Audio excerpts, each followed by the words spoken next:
Can you cite the law then?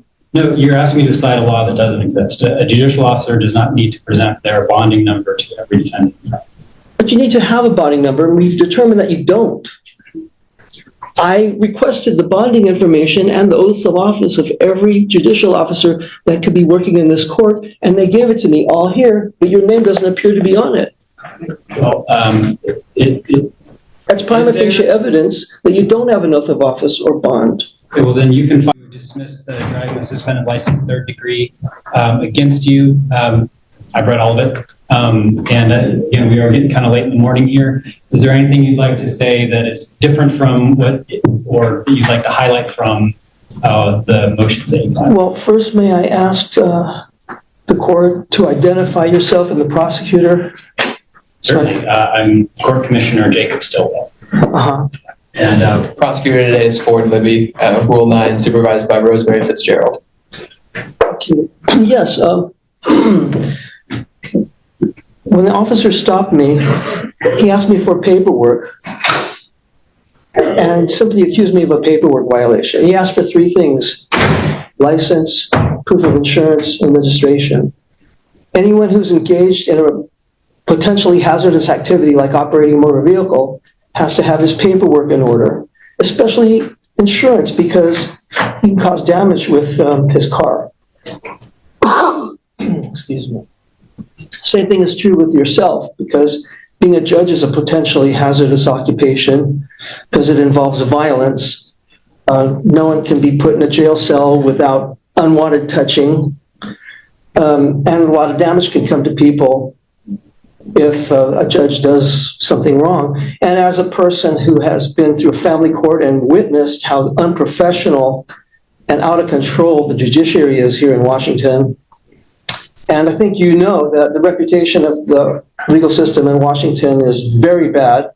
I mean, even at one point, the federal government had to come in and supervise and babysit the police because they weren't being controlled. So I'm going to just try to frame what I'm looking for. Because again, I did read what you briefed, and so maybe it would be helpful if I outline my thinking here. I'll give you a chance to respond. I'll give the chance for the city of Tumwater as well to weigh in here. But let me just kind of start where I'm at. That sounds good. Sure. Okay. All right. Because I know a lot of your arguments are sort of based on sort of overall authority to enforce these laws against you. So I'll sort of start there. The Revised Code of Washington, which is the state legal code that is applicable here to criminal offenses related to driver's license, it provides that RCW 4620-342 that it's unlawful for anyone to drive a motor vehicle in the state while the person has a suspended or revoked driver's license. The allegations against you is that you were driving a motor vehicle on a public road with a suspended driver's license. Now, those are still allegations against you. That hasn't been proven. But the city of Tumwater is within its authority to pursue that prosecution because you were allegedly driving a car with a suspended license. And so I know you've raised a number of concerns around that. One of them being, right to travel. You have the right to travel. You don't have a right in any particular mode of travel. So driving a car does trigger certain legal requirements. Excuse me. I've been in this court already, I think this is the fifth time, and each time I've heard the judge make the arguments that the prosecutor is supposed to make. In other words, the judge has been prosecuting. May I get back on track, because I was making a point. I was heading toward a point when you asked to interject. Sure. Okay, so we need to take care of some preliminary matters first. Just as I had to produce paperwork when an officer saw me, what he believed to be engaged in privileged activity, you need your paperwork in order too, and I just need to verify that your paperwork is in order. I am eager to argue my motions, and I'm eager to hear the prosecutor's response, but first we need to know if you have your license to operate, which is your oath of office. That's analogous to a driver's license. It's because nobody has a right to be a judge, it's a privilege. And also your bond, your official bond through a surety company is analogous to insurance for a driver. Because if I'm injured in the course of these proceedings, I need to know that I can be compensated. So you are welcome to file a public records request asking for any documentation around my authority as the court commissioner or anyone else in the. right, and I couldn't do that because I didn't know who would appear today as a judge. I mean, I asked before and I couldn't get a clear answer. Also, your bond is supposed to be filed with the county clerk. And with your permission, I mean, I want to make it easy for you. Don't want to make you produce it for me. I could go around the corner, it's in the same building here, and verify that your bond is filed with sufficient sureties. So we're not going to do that today for relevancy purposes here, because what's relevant here is not anything related to me. It's related to allegations against driving. It absolutely is relevant to you, because it's all about whether you have jurisdiction, and you don't have jurisdiction without your oath of office timely filed and a bond with sufficient sureties. And I have a pocket brief here that I'll give you the court and a copy to the prosecutor to show you. I'm going to stop you again, and I don't mean to interrupt here, but you have the opportunity to look at those documents. If you're able to find documents in any way, indicating that we don't have the proper authority or to operate as a court in this case, you're welcome to get those documents and present them. But we're not, during the course of the prosecution, going to chase down every indication without any supported evidence that something's amiss here. So if you have something through a public records request, you're able to bring it. But we're not going to chase down all of those arguments as they pop up. We're not going to play whack-a-mole necessarily with arguments being made without evidence. So if I told the officer who stopped me that I have a driver's license, I have insurance, trust me, it's your job to go look for it, not mine to produce it, what do you think he would have done? Well, I don't know. I wasn't there. Well, we all know what he would have done. He would have said, that don't cut it. So these are all comments that you made in your briefing. So I'm going to, again, remind you, I've read those arguments that you made. I'm going to give a copy of my pocket brief showing that the judge and prosecutor both require bonding and insurance. And with your permission, and if you have evidence that there hasn't been proper bonding, you can certainly bring it. Well, that's my evidence, my testimony here. Right. Well, you're not alleging it hasn't happened. I am alleging it hasn't happened. I am alleging that. Whatever. With your permission, I'll give the court a copy of the pocket brief I just gave to the prosecutor. Sure. But then I'm going to turn it over to the prosecutor to have an opportunity to respond. Isn't it my turn to present my motions? Yes, and you have. No, I have not. You have. You've provided written motions. You've been given some time to sort of summarize what your arguments are here. So we also want to hear from both sides. I need to make a statement for the record so the appellate court can understand. Well, it's 11:33. You got till 11:40. And I'm going to turn it over to the city time. Well, if the prosecutor wants you to take 3 months out of my life, you have to give me enough time because the taxpayers are going to pay for this. You see, when the officer first stopped me, it was mistakenly thought that I would pay the $66 fine or ever how much it is. And what's going to happen is the opposite.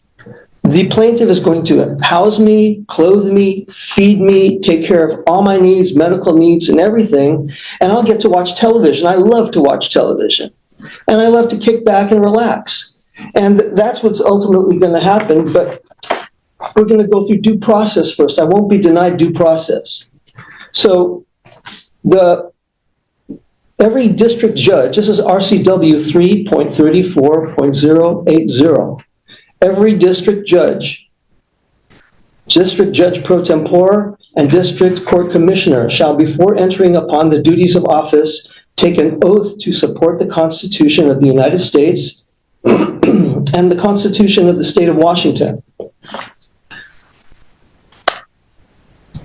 And as far as bonds, every judge of a municipal court, before entering upon the duties of office, shall take and subscribe the following oath or affirmation. I do solemnly swear or affirm that I will support the Constitution of the United States and the Constitution of the State of Washington. The judge shall also give such bonds to the state and city for the faithful performance of the judge's duties as may be by law ordinance or directed. The prosecutor's bond, every county official before he or enters upon the duties of his or her office shall furnish a bond condition that he will faithfully perform the duties of his or her office. Prosecuting attorney shall file it in the amount of $5,000 with sureties to be approved by the proper county legislative authority. Tumwater police officers also have to have a bond, and that's RCW 35A.12.080. As far as, so it's very, very important. It's not just a joke or something that's not important. It's very important that you have an oath of office on file, because from what I've observed in this court and many, many courts throughout the last 40 years living in this state, that judges hate to follow the Constitution. They despise it. So I need to ascertain that you have a timely filed oath of office. Now, I did make a public disclosure request for all the judges that might be operating in this court, and I have them here. I want to make sure your name is on it. I have an oath of office for a John Tunheim. It's not you, right? I remind you you've got till 11:40. It's 11:36. What if it takes longer? Because sir, I'm telling you again, I've read what you've written, and you're frankly not making arguments that are relevant to your prosecution. You're allowed to speak, but if you have evidence, and if you have evidence there that you wanted to present to the court, you should look at it beforehand and then make an allegation. I did. Well, you're reading through the response to your Public Records Act. You said I should make a public disclosure request for your oath of office and bond, and that's what I've done. And here I'm going through it. Right, you should go through it before the hearing. Well, I didn't know who you were until I just sat down here. Well, I didn't know who the prosecutor was. Your Honor, I don't want to belabor the point, but just to make sure that we're being as effective as possible here, this just falls outside the scope of today's hearing. I know. No, it does not, because my brief addresses the importance of obeying the Constitution of the United States and the state of Washington. And I can tell you, I have my oath of office. I took it a couple of weeks ago. Granted, I'm newer here, but I took it in this very room. Well, I could not find it unless it's here, because I was given all the oaths of every judge that could possibly be working here. That's what I requested. I also have an oath of office for, it's John Tunham again. He gave me a few. As far as bonds, 11:40, just so you know. As far as bonds, Joel L. LaPierre is supposed to have a bond. That's not you, though, right? What is your bonding number? I don't know. Off the top of my head. Okay, so before we can proceed, we have to take care of this preliminary matter. That's not true. Well, You are welcome to bring evidence that I'm not a correct judicial officer for this, but again, we're not going to play whack-a-mole. well, you're supposed to prove it to me, just like I was supposed to prove it to the officer that stopped me, that my paperwork was in order before engaging in a privileged activity. I certainly believe that, but that's not the law. You don't, can you cite the law then? No, you're asking me to cite a law that doesn't exist. A judicial officer does not need to present their bonding number to every defendant. But you need to have a bonding number, and we've determined that you don't. I requested the bonding information and the oaths of office of every judicial officer that could be working in this court, and they gave it to me all here, but your name doesn't appear to be on it. Well, That's prima facie evidence that you don't have an oath of office or bond. okay, well, then you can file a motion on that specific question if you'd like, but you've got 2 more minutes for this morning. Okay, I'd like to file that motion right now. You don't have it. You got to go file a motion. I can make a verbal motion. I can make it orally. Do you want me to find the RCW, the statute that allows me to make it orally? Sure, and then you can go and you'd have to, well, I can't give you legal advice, but... You gave me a lot of legal advice today. Explaining what the law is. The prosecutor said nary a word. You got one more, well, because we've been giving you a chance to speak, and you've got 1 more minute before we're turning it over to the prosecutor. Well, I have to determine whether we have jurisdiction here. No, that's not up to you. Well, it's up to you, but you're not making a decision on it. Because we do have jurisdiction. I'm telling you I have an oath of office. But that's not enough. Me telling the police officer I have a driver's license is not enough. The allegation is that you did not have a valid driver's license. Yeah, a surgeon telling his licensing authority, I have a license, without proving it is not enough. We have prima facie evidence here that you don't have an oath of office or bonding. And the Constitution, you say you have an oath of office, well, that means you swore to uphold the Constitution. And the Constitution requires you to have an oath of office timely filed. And RCW Title 42 says if you don't have it timely filed, you're not lawfully in office. That means that you can't preside over this hearing. And to the extent you want an answer right now, I'm denying that motion. If you want to file something in writing that goes into that in more detail and provides some kind of evidence that I don't have authority, you're able to do that. I don't know when you made your public records request. It might have been before I took my oath of office, but we're out of time for your arguments. How do you spell your name? S-T-I. S-T-I. L-L. L-L. W-E. W-E. L-L. L-L. First name Jacob with a C. Okay. I'm going to not participate in an unlawful hearing, so I'm going to go over to the clerk's office and try to get your oath of office and bond. And if they have it, I'll be back here and let's proceed. I'm actually eager to do so. Well, we're going to have to file a motion. We're not going to probably be here anymore when you come back.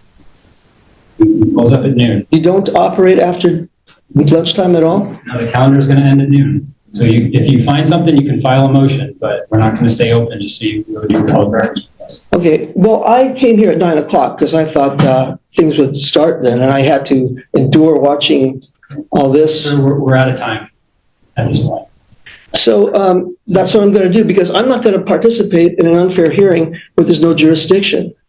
I will file another motion. Final comments here, because we got to move on. My final comments are this.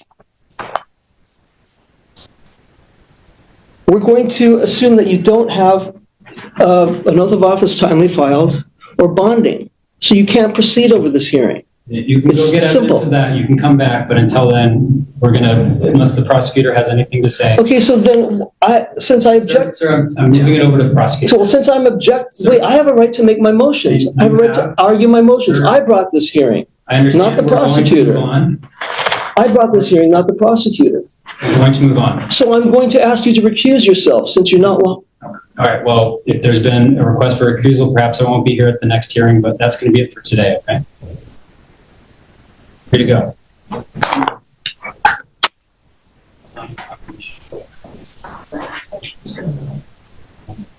Well, sir, we're also here set for trial confirmation. You have a jury trial set. I haven't even asked for plea yet. Well, you don't have, I mean, the state is moving forward. Probable cause has been found.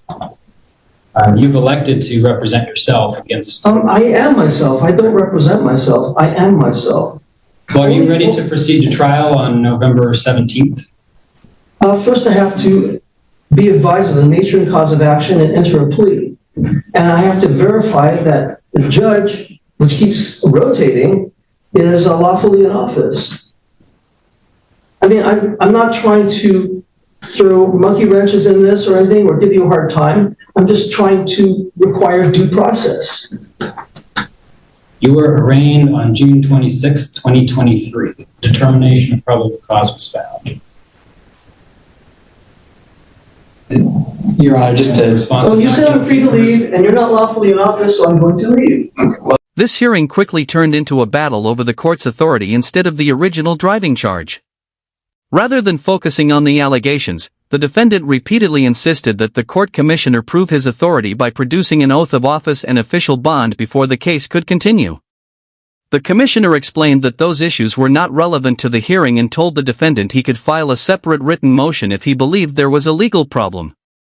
As the discussion continued, both sides became increasingly frustrated. The defendant maintained that the court had no jurisdiction without the documents he requested, while the commissioner repeatedly tried to move the hearing back to the actual case. Eventually, the defendant refused to participate any further, announced he was leaving to search for the records himself, and even asked the commissioner to recuse himself. The hearing ended without resolving the underlying charge, setting the stage for another courtroom showdown at a future hearing.